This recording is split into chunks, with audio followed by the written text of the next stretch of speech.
people, and welcome back to the channel. So today we are back on the cage. So the main structure of the cage is it's not in, it's still movable, but it's in the car. Now do you remember the feet that were at the back, these things?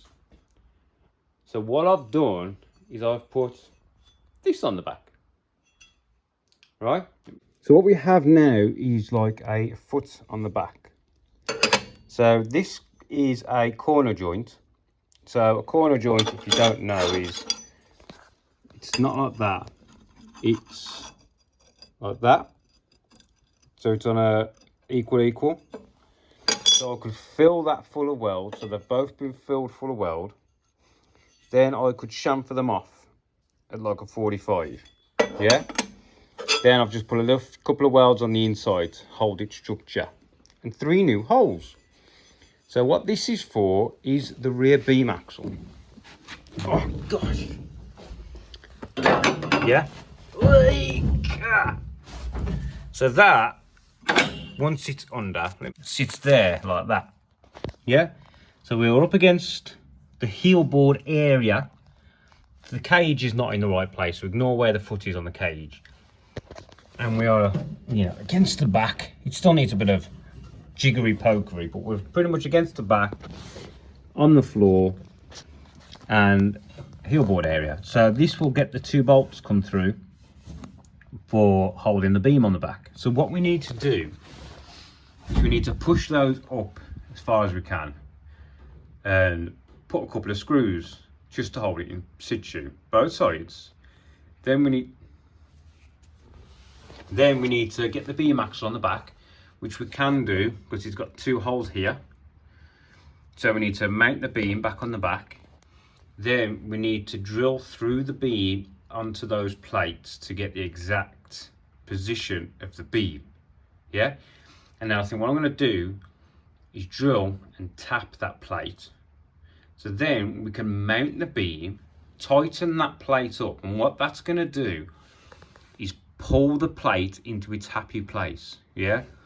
Because if we welded that to the cage first and then tried to bolt the beam up to that plate, the plate won't be able to move. So technically it could put the fiberglass and that under stress. So what I'm going to do is pull that into place first. And then when we weld the cage on, it's in its happy place, if you sort of guess what I mean. So we've got to screw this one in place, screw the other one in place. The front one's not really an issue at the moment. They can just stay the way they are. The back ones, I want to get this rear beam bolt holes in place so we know exactly where these rear feet are going to be. Then we can put our packer in. Yeah.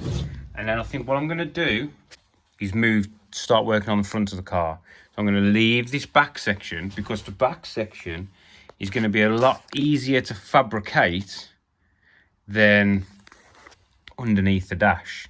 This way I've got some allowance in the cage. I've probably got 1/2 inch either way where the cage can move, and then I can just build the back section to suit. Do you understand what I'm saying? So we need to get on with the front end. That's what I want to do. So we're going to screw these down, beam on, drill through, tap, mount, bosh. Right, I'm going to crack on with that for a minute. Right, so the beam is under. So this is a CAD billet beam. So the main reason I wanted to get under was to make sure that the holes, I had enough room where I wanted them to be. Because some of the bolts, when they were in the car, when I took this off, were at an angle. So I did want to drill the holes and make sure they weren't in the right place. But they are, and they're slotted. So you have got a bit of leeway in there. So what we're going to do is take this back off, drill through our plates, tap them. I think these were M8s. Well, to be honest, the hole is bigger. So I'm going to have a look, see if there were M8s, well, the equivalent 16ths or whatever. But that does look quite large. Let's grab 10. Ah, look, a 10 will go in there. So technically, it could have an M10 in it. instead of the 13. That would give us a much more positive fit. You know what I mean? Because yeah, they were like this size, but I'd rather go with a bigger one. So what I'm going to do is I'm going to drill that out and tap it out to an M10 instead. Bigger is always better. Right, carry on. Right, so what I did first is, because that's an 8mm hole, I got an 8mm drill bit and just put it in there and left a indentation on the steel. Then I went through with a small drill, see? So I could check the position on the other side to make sure I went too close to the edge, or if I had to make any adjustments prior to drilling it through. So now I've got a nice long 8.5, which I'm going to run through the lot. And then we are going to clearance the fiberglass a little bit and then tap to an M10, 1.5. Yep, right, we'll get that on. And then we've got to find some shouldered bolts to suit the casting on the aluminium, well, the thickness of the aluminium, because we really ideally want a nice shoulder in there, don't we? Right, I'll get that drilled in. Right then, so the beam is on. So we'll now have M10 fixings, which is just much better than the whatever M8s, 516s, or whatever they are. We're on there, but I've got to make some modifications. You see the gap here where the fiberglass rounds. Like, I can't pull this all the way up at the minute because this is too wide for this. So I either need to grind a little bit off the end of the beam, which I can do. There is loads of material there. Or I need to get in with the finger file, but then the finger file is removing the glass, which is holding this on. So I'm going to get in contact with the owner and say, can I remove a few millimeters off either side of your beam, just on the top lobes? I would rather that than remove some off the fiberglass, because it's not going to make any difference, because it's got a massive land on the end of it. So what I decided in the end is the bottom one is tapped because it's really close to the edge, into the corner, sorry. Do you know what I mean? See? And the top one is going to have a welded nut on. Yeah? So I've done that both sides. So the nut on the top, it just gives us that extra bit of material. Do you know what I mean?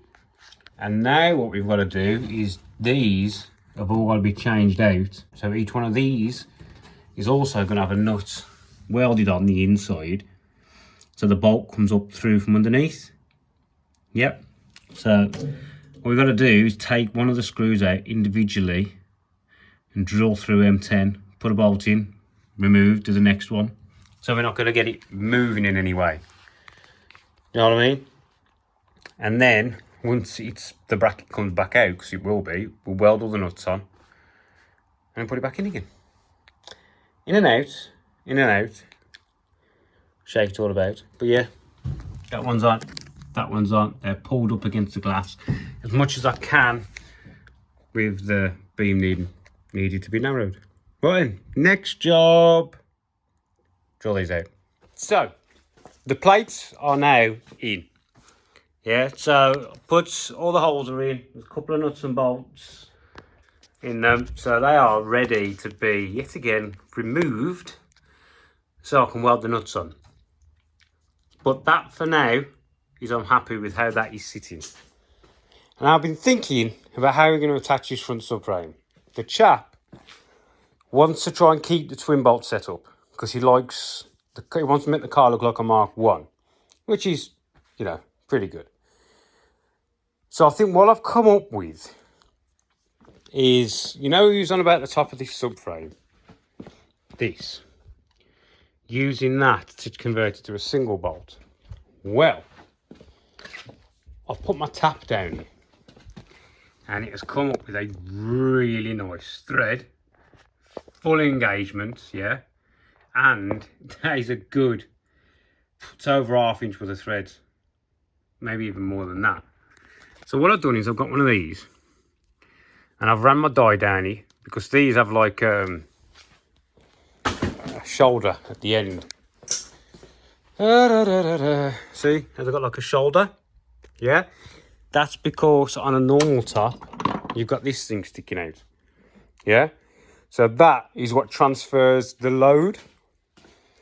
So when this shoulder butts up against there, that's what locks it all in place on a mini subframe. It's not the actual thread pulling it down, it's this combined with, you know, whatever. Anyway, so I've run the die down to get rid of that. And what I'm going to do is this is going to be all the way in. So imagine this as more of a dowel than a bolt, yeah? So that will be screwed all the way in, flat on there. I need to do a little bit of linishing. There's a little thing on the top of this. So that'll be there like that, right? Now, do you know when I put a front subframe on a Mini, do you know the parts that I make off the chassis that stick out there? Hang on, I'll try and find a photo for you. Yeah, so that thing, right? That is going to go on this as a dowel. So imagine there's a hole in the bottom of here. So one in the top, there's going to be one in the bottom. And that thing is going to be in there, attached to the cage. Then when you push the subframe up, the subframe will engage on that, yeah? So you have your two bolts to hold it down, but also the plates have got a hole in the middle. They go on the top, so technically, I mean, to be honest, this one needs straightening anyway.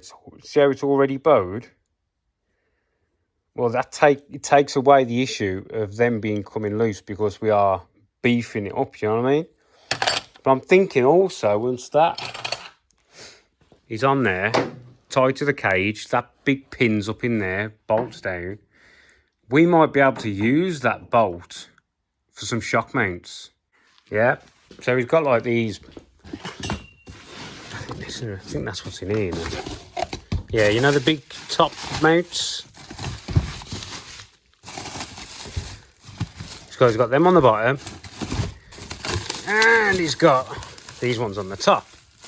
Yeah, well, I'm thinking hopefully do away with that top bracket, yeah, and maybe try and come up with something that comes off here and just curves out to pick up the shock, and then, I don't know, goes over to that side somehow, comes down and up maybe. It's just me better than trying to have some big fabrication here, relying on the fiberglass, when this bolt is only short and it's tied straight into the top of the subframe. So, you know, we could get a bend out of the bender and gusset it up on the underside, give it some more strength, tie it in, or we could even go in and tie into the dash bar and come out. Or underneath here is going to be the bar for tying this side of the sub cage to that side and for the pedal box. So that's going to be running across here. So technically we could come through, we could come down, meet and up. Know what I mean? I know it's ours, but he doesn't mind paying if the work's good. And I'm just trying to think of the best ways.